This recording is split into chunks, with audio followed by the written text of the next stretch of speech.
Olá, jovem fã de Demon Slayer Kimetsu no Yaiba, seja muito bem-vindo para mais um vídeo, onde hoje eu vou falar sobre o episódio de número 3, que se fosse para resumir em uma palavra, o que você iria dizer, Haru? Então, meu querido e minha querida jovem, eu resumiria em genial. Por que genial? Foi um episódio que eles se explicaram um pouquinho sobre a organização que extermina Onis. A gente viu técnicas que o Tanjiro, o protagonista, vai ter que usar para exterminar os Onis.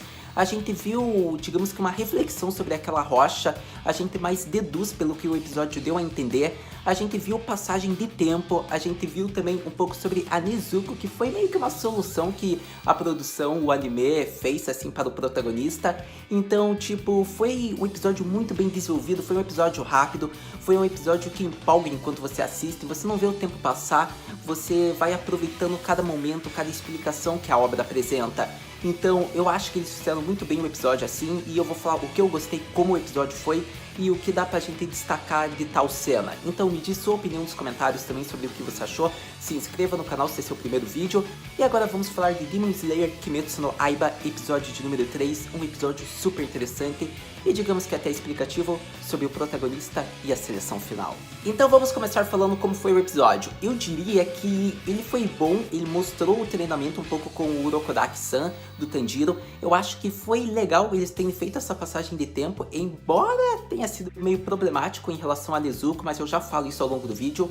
Eu acho que levou um ano, tudo bem, um ano o Tanjiro aprendeu tudo que ele precisava, ele aprendeu as técnicas, a teoria, digamos, que como ele iria usar. Então a gente vê que esse tipo de treinamento que ele fez com o Urokodaki-san, seja flexões, balançar a espada, andar sobre a montanha várias vezes, passar pelas armadilhas, ele melhorou, digamos que o olfato dele, ele melhorou todos os instintos que ele tem, então isso foi bom para ele. Só que a gente viu que levou um ano só esse treinamento. E o que acontece é que para ele poder ir para a seleção final que o Urokodaki-san ia permitir, ele teria que cortar a rocha ao meio, como o episódio mostrou. Só que o problema é que ele vê que ele não vai conseguir cortar isso. E digamos que o Urokodaki-san não vai mais ensinar mais nada para ele. Agora ele tem que fazer isso por conta própria. Então é um problema porque o protagonista vê que ele não vai conseguir cortar aquela rocha e ele levou um ano de treinamento. O que acontece? Ele leva mais 6 meses treinando. E a gente vê que esses 6 meses que ele treinou, mesmo assim ele não consegue cortar a rocha. Também é feita uma explicação sobre a katana que o Tanjiro usa, ou não só sobre essa, mas sobre todas essas espadas, que elas são fortes em tal ponto, mas na lâmina elas são fáceis de quebrar. Então ele tem que tomar cuidado na hora que ele vai usar uma força para ser direto e conseguir cortar. Isso tudo em relação também à rocha, porque daí a gente vê que o Tanjiro começa a se preocupar mais ainda e achando que ele não vai conseguir cortar a rocha. E claramente, do nível que ele estava, ele não iria conseguir. Então a gente vê que ele levou mais 6 meses, o total já deu de 1 ano e meio e ele não conseguiu fazer quase nada. E quem aparece aí? Aparece 2 personagens em questões que eu já achei legal e quero que voltem, eu espero que voltem, que se chamam Sabito e Makoma, ou Makomo, para ser mais exato. Então, o que acontece é que esses dois, digamos que foram muito importantes, pois foram eles que impulsionaram o Tanjiro a saber usar as técnicas que ele aprendeu do Urokodaki-san. Digamos que o Urokodaki-san ensinou todas as técnicas, como balançar a espada, como controlar a respiração, como sobreviver a tais ataques que ele pode sofrer. Então tudo isso que ele ensinou vai ser importante para o exame de exterminadores ou no combate real contra os demônios, contra os Onis. Então vemos que daí o Sabito ele começa a atacar o Tanjiro falando que mesmo que ele seja com fraquezas, inseguro, ele não pode demonstrar isso, ele tem que engolir tudo isso, ele tem que lutar como um otoko. E daí ele vai mostrando, vai enfrentando e ele tipo escracha com o Tanjiro na primeira luta, tipo o Tanjiro apanhou feio. E daí quem cuida do Tanjiro e começa a apontar os erros e a treinar 6 meses com ele é a Makomo. E daí a gente vai vendo que esses dois foram importantes, pois foram eles que fizeram o Tanjiro ficar mais forte e saber usar as técnicas que ele havia aprendido daquele 1 ano. E daí totaliza 6 meses, fazendo com que o Tanjiro tenha passado 2 anos por treinamento. Isso foi uma passagem, digamos, de tempo muito longa que o anime fez de um jeito legal, mas foram 2 anos. Isso não é pouco para ele, que é o protagonista que está vivendo cada dia. Só com o Urokodaki ele levou 1 ano, e depois ele levou mais 1 ano para, digamos, cortar aquela rocha. Então, tipo, não foi fácil, não foi rápido, foi um treinamento duro, foi um treinamento que levou tempo, foi um treinamento que levou paciência, e o Tanjiro tinha várias emoções em torno disso, ainda mais em relação a Nezuko, então foi uma questão de paciência para o protagonista, mas eu acho que foi legal porque assim ele amadureceu um pouco mais. Vemos que também não mostram nada em ligação do Sabito e da Makomo, eles não explicam tipo o porquê deles estarem ajudando o Tanjiro. Só é mostrado que eles são discípulos do Urokodaki-san, isso eles são muito gratos. E há várias pessoas observando o Tanjiro da onde ele está, que também são discípulos do Urokodaki. Então, tipo, dá essa dúvida, tipo, será que eles são espíritos? Porque isso é a dúvida que eu tenho, porque ele tá numa montanha lá, o sensei deles, que é o Urokodaki. Então, será que em meio àquilo não tem uma relação com aquela rocha?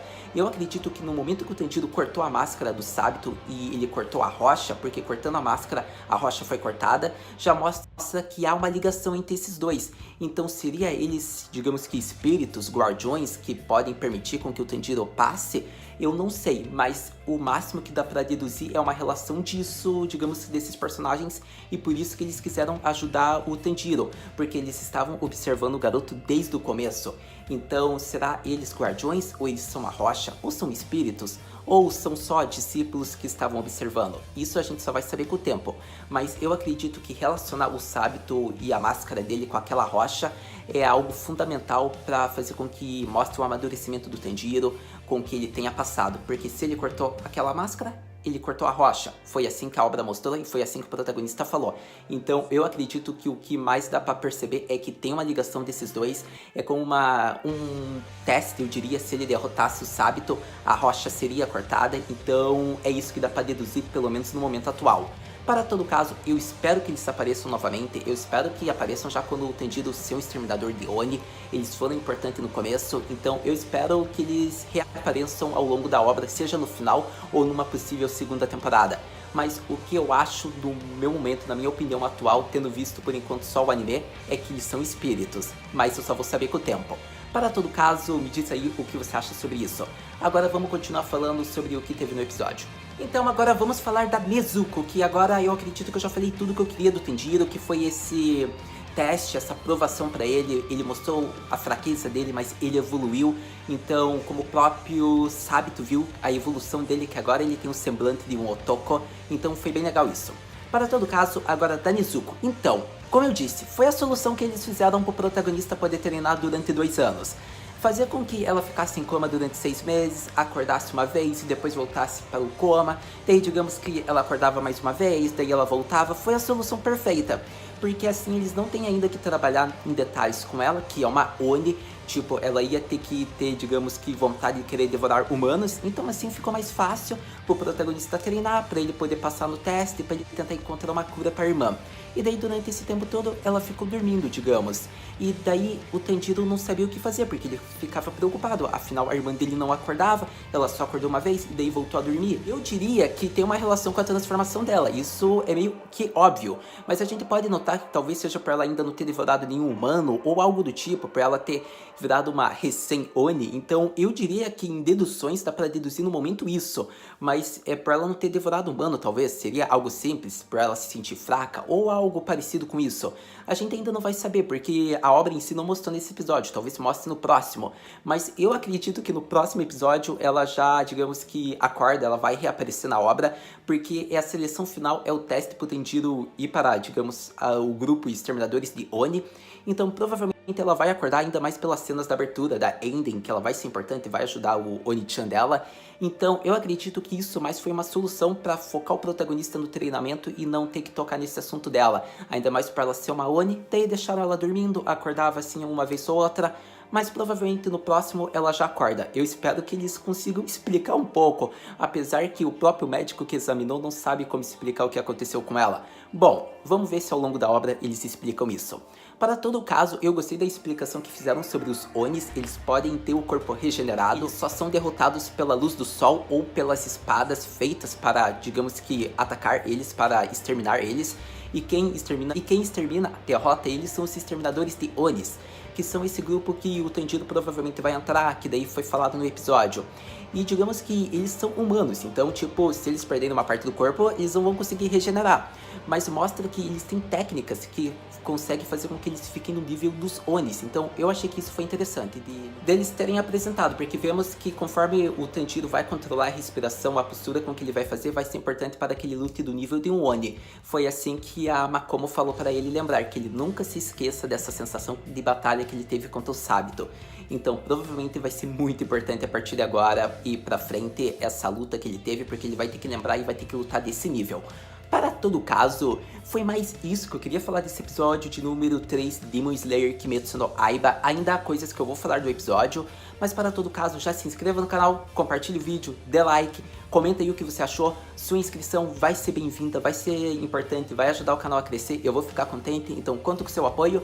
Para todo caso, eu gostei de tudo do episódio, já deixando claro, eu acho que terem feito o protagonista admitir os medos, a fragilidade dele ter sido mostrada foi legal, porque com o passar do tempo ele vai ficar muito forte, muito maduro, e já nesse final eles mostraram que ele ficou mais forte, ele ficou mais preparado, então eu acredito que a partir daí, agora em técnicas, o Tanjiro vai ser perfeito, vamos ver no emocional como ele vai ser. Para todo caso, eu vou falar de algo que eu ainda não falei e que foi também um dos centros do episódio, a animação da Ufotable. Esse estúdio, eu já falei desde o primeiro vídeo que eu falei de Demon Slayer, ia ser incrível a animação, ia ser espetacular e continua sendo genial. A cada cena que eles fazem fica de um jeito muito belo de se assistir, tipo, são cenas simples com uma fluidez que faz com que a obra fique cada vez mais magnífica. Então eu diria que cada cena, seja simples, seja uma animação mais traçada, mais desenhada, digamos que mais técnica, digamos com uma cena bem desenvolvida de luta, eles fizeram bem.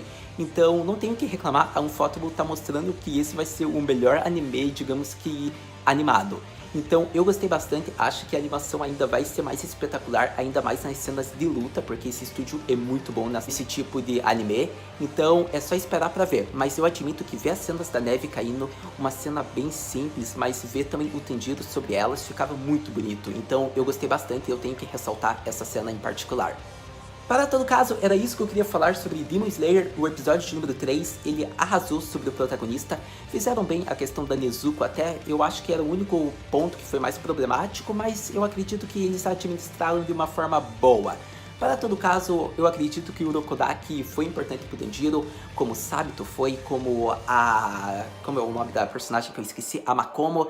Então todos eles foram importantes pro Tanjiro. Uma coisa que me deixa em dúvida é essa marca, essas cicatrizes que eles têm. Isso a obra ainda não mostrou, então eu espero que eles expliquem isso, porque eu tô curioso. O fato que eu havia não comentado, quem é o líder do grupo dos exterminadores de Oni? Então, é um mistério, só que dá pistas, porque se a gente vê, parece ser o Tomioka Gyo. Não dá pra perceber se é realmente ele. Eu tô deduzindo, é só uma opinião mesmo minha. Eu quero até saber o que você acha sobre isso, quem é o líder. Apesar que a gente ainda não sabe, só tendo assistido o anime, a gente deduz por enquanto que era ele. Por quê? Porque é aquele percaminho que a Nezuko tem na boca que meio que controla ela. Quem deu aquilo pra ela, podemos presumir que foi o Tomioka. Então provavelmente ele é uma figura muito importante. Se ele não for o líder do grupo, ele é um dos capitães ou algo do tipo, um dos grupos que lidera essa organização. Então na minha dedução, ele é alguém importante ou é até o líder que ninguém conhece ainda, é um segredo a verdadeira identidade desse líder. Mas vamos assistindo que logo logo a gente descobre. Afinal, não esqueçamos que quem enviou a carta para o Urokodaki, enviando e falando para onde, digamos que o Tanjiro devia ir, foi o Tomioka. E também não podemos esquecer, devemos lembrar que no episódio 1 o Tomioka falou, e naquela carta também que o episódio 2 mostrou, que o Tanjiro era alguém parecido com ele. Afinal teve, digamos que toda a família dizimada, e daí também ainda teve isso com a irmã dele. Em alguns aspectos lembra muito a situação do Tomioka, pelo que o episódio deu a entender. Então tudo isso é motivo para que o Tomioka tivesse uma raiva de Onis, uma vingança e quisesse criar uma organização? Talvez sim, mas a gente vai ter que esperar com o tempo, porque eu acredito que menos que um líder ou alguém de uma posição importante, ele deva ser. Mas vamos ter que esperar e daí a gente vê se estava certo ou errado. Mas eu acredito que, em partes, eu acredito que eu tô certo desse desejo dele querer lutar contra Onis. Vamos ver se isso tá certo, se ele é o líder. Para todo caso, o que podemos esperar para o próximo episódio? Se essa é a sua pergunta, olha, vamos esperar uma animação bela como foi essa. e vamos ver o teste final, a seleção final. Porque para o Tanjiro ser permitido no teste que o Urokodaki ia permitir com que ele participasse, ele teria que cortar a rocha, e ele conseguiu, digamos que, cortar ela ao meio. Então agora o Tanjiro tem, digamos que, o passe de poder ir para a seleção final. Agora a gente vai ver provavelmente o Urokodaki levando ele ao caminho ou falando onde que ele deve ir. E daí a gente vai ver ele passando e daí já entrando no grupo dos Exterminadores de Oni. Porque isso a gente com certeza vai ver. E talvez antes de ter isso a gente encontre rivais do Tanjiro. Porque provavelmente no próximo episódio eles já devem mostrar rivais, aliados. Eu acredito que isso eles devem mostrar. Bom, eu acredito que também vou mostrar a Nezuko, eu acho que o Tanjiro vai levar ela, porque querendo ou não, ele não vai deixar a irmã de lado, ele vai levar pra onde ele for, então é esperar pra gente poder ver. Para todo caso, é isso que eu tô esperando para o próximo episódio, então vamos ver se é isso que eles vão apresentar. Bom, a gente espera o próximo episódio e daí a gente conversa. Então, muito obrigado se você viu o vídeo até agora, a gente se vê no próximo vídeo, mata, né?